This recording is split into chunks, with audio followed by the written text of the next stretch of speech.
मजबूरी वाली आदतें आप में जमी हुई यादों से पैदा होती हैं। ये किस हद तक हावी हैं, इससे तय होगा कि आप कितने मजबूर हैं।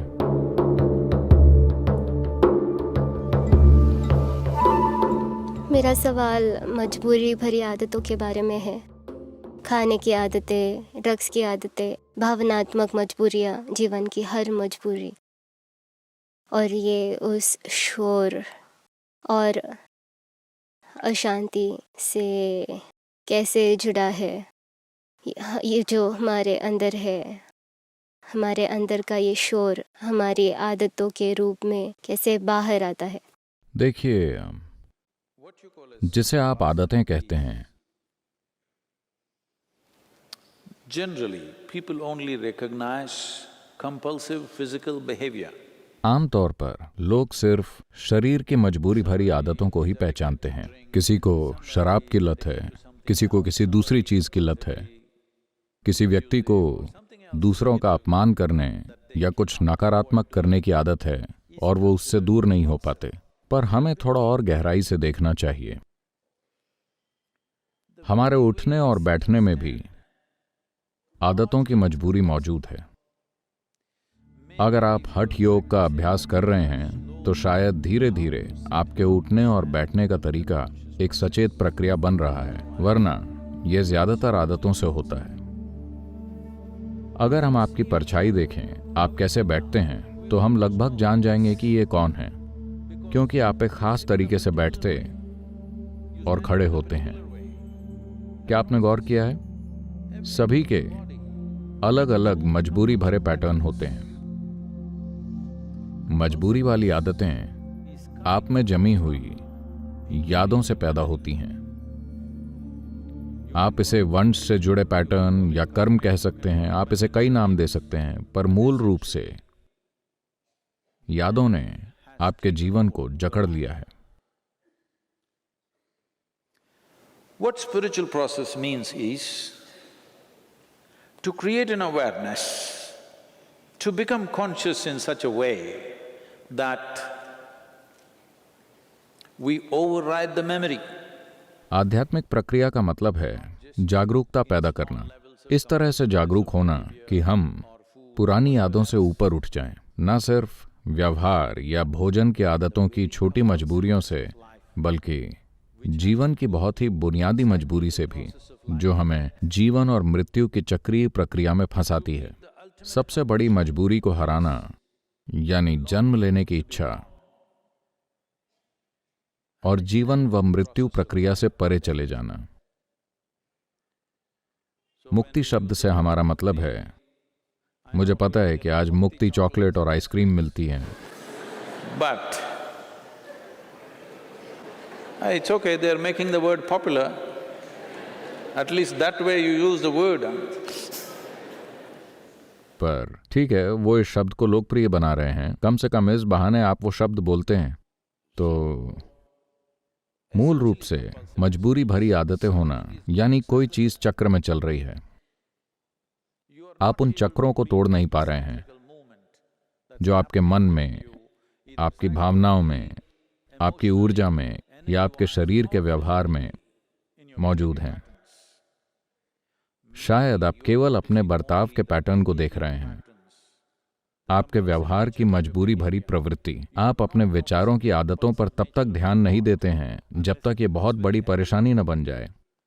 आपकी भावनाओं, आपकी ऊर्जा पैटर्न्स की मजबूरी भरी प्रवृत्ति और सबसे बढ़कर आपके अस्तित्व की मजबूरी भरी प्रवृत्ति।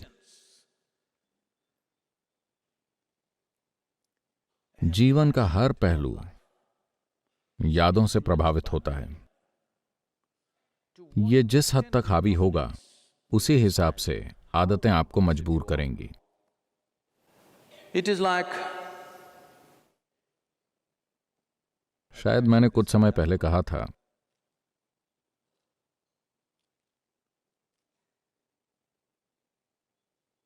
स्वामी रोजाना यहां पीछे से आ जाते हैं, पर मजबूरी में नहीं। जब हेडफोन पर वो सुनते हैं कि मेरी आवाज़ कुछ वैसी हो रही है, तो वो मुझे एक गर्म ड्रिंक देते हैं, जिसे मैं कभी कभी पीता हूं और कभी कभी नहीं पीता। पर आप इसे एक मजबूरी वाली आदत बना सकते हैं, यानी हर दिन 2 बजे गर्म ड्रिंक, आपको जरूरत हो या ना हो। इसे कहते हैं अच्छी आदतें बनाना।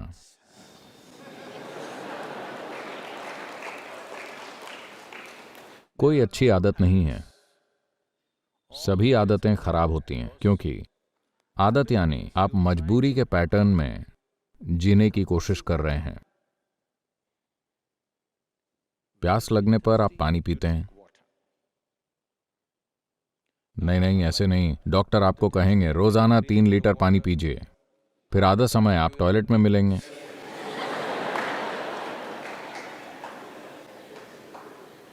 नहीं, डॉक्टर को यह नहीं बताना चाहिए कि पानी कब पीना है। आपको सचेत होना चाहिए कब आपको पानी की जरूरत है। यह बहुत सरल है, पर नहीं, सब तय है। जब सब तय होता है तब ऐसा लगता है कि आप कुशलता से काम कर रहे हैं। हाँ, ये सच है। कुशलता बिना प्रेम के अच्छी नहीं है, ये क्रूर हो जाती है। एडोल्फ हिटलर बहुत कुशल हैं, पर भयंकर क्रूर हैं। हर किसी के जीवन में यही होगा। अनजाने में आप अत्याचारी हो जाते हैं। शायद सौभाग्य से आप कभी भी उसके जैसे सक्षम नहीं होंगे, पर आप अपने और अपने आसपास के सभी लोगों के लिए उसी जैसे क्रूर हो जाएंगे, क्योंकि आपके पास अनुशासन की मूर्खतापूर्ण भावना है। अब पर सद्गुरु, अगर मैं अपने बच्चों को 6 बजे नहीं जगाऊंगा तो वो दोपहर के समय जागेंगे। ये सत्य है, ये सच है। आपको उन्हें 6 बजे जगाना है, वरना वो आलसी हो सकते हैं। तो ये एक बारीक खेल है। जीवन एक बारीक खेल है। अगर आप इसे बुरे तरीके से खेलना चाहें तो आपकी मर्जी है, पर अगर आप इसे अच्छे से खेलना चाहते हैं तो ये एक बारीक खेल है। एक ही काम को कई अलग तरीकों से किया जा सकता है। तो सद्गुरु, मैं अपने बच्चों को कैसे जगाऊं? सद्गुरु, जागरूकता से सुबह 6 बजे, क्योंकि उन्हें 7 बजे स्कूल जाना होता है।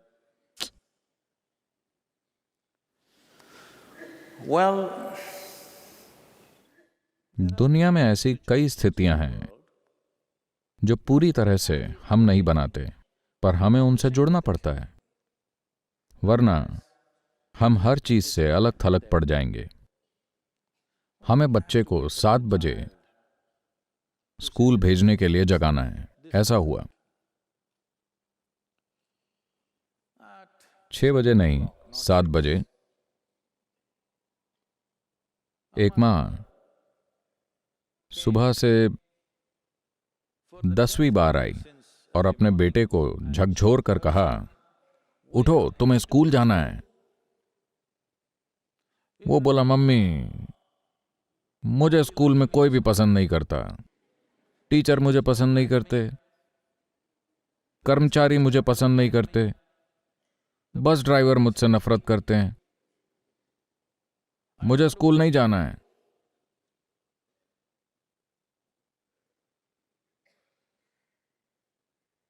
तो मां ने कहा, नहीं, तुम्हें जिम्मेदार होना चाहिए, तुमको स्कूल जाना ही पड़ेगा, आखिर तुम प्रिंसिपल हो।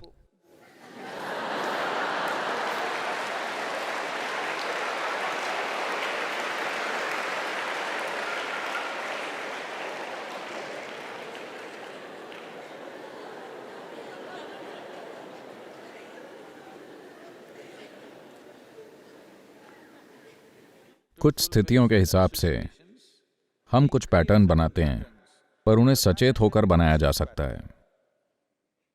शायद वो एक कठोर पैटर्न हो, पर कुछ स्थितियों के हिसाब से कुछ समय के लिए एक सचेत पैटर्न हो सकता है, पर उसे हमारे सिस्टम का हिस्सा बनने की जरूरत नहीं है। If you go with the rhythms of nature naturally some things will happen in certain ways. अगर आप प्रकृति के लय के साथ चलेंगे तो स्वाभाविक रूप से कुछ चीजें कुछ खास तरीकों से होंगी। क्या ये भी एक आदत नहीं है कि हर साल जून के महीने में मॉनसून आता है? क्या ये एक आदत नहीं है? आदत है। यही प्रकृति है, यही अस्तित्व की भौतिक प्रकृति है। इसके पैटर्न होते हैं, तयशुदा पैटर्न। दुर्भाग्य से मॉनसून भी थोड़ा सचेत हो रहा है और आ नहीं रहा है।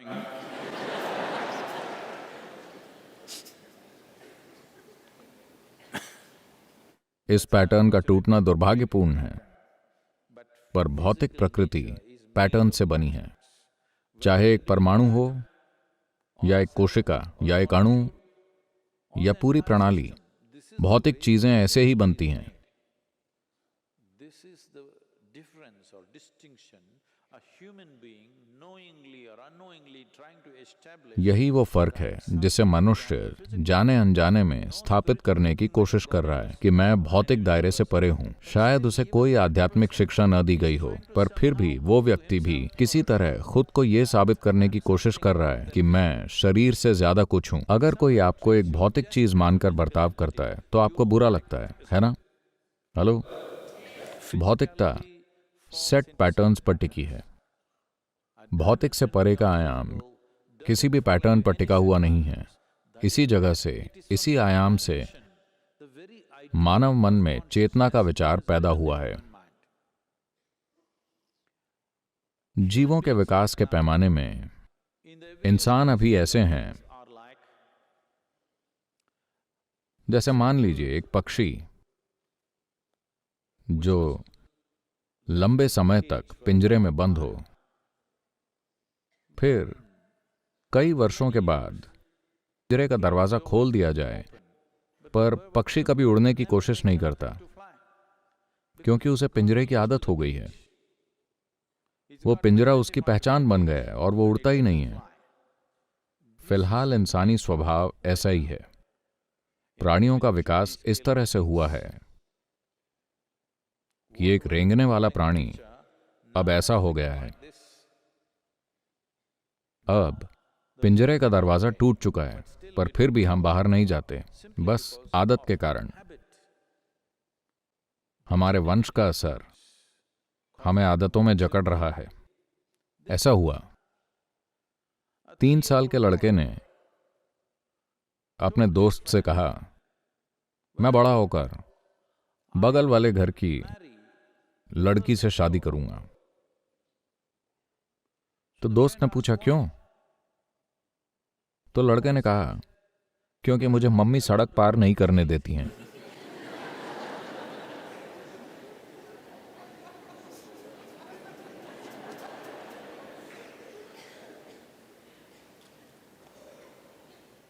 तो आदतें, इनसे लड़ने की या इन्हें जबरदस्ती हराने की कोशिश ना करें।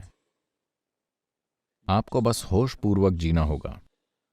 ये अंधेरे और उजाले जैसा मामला है।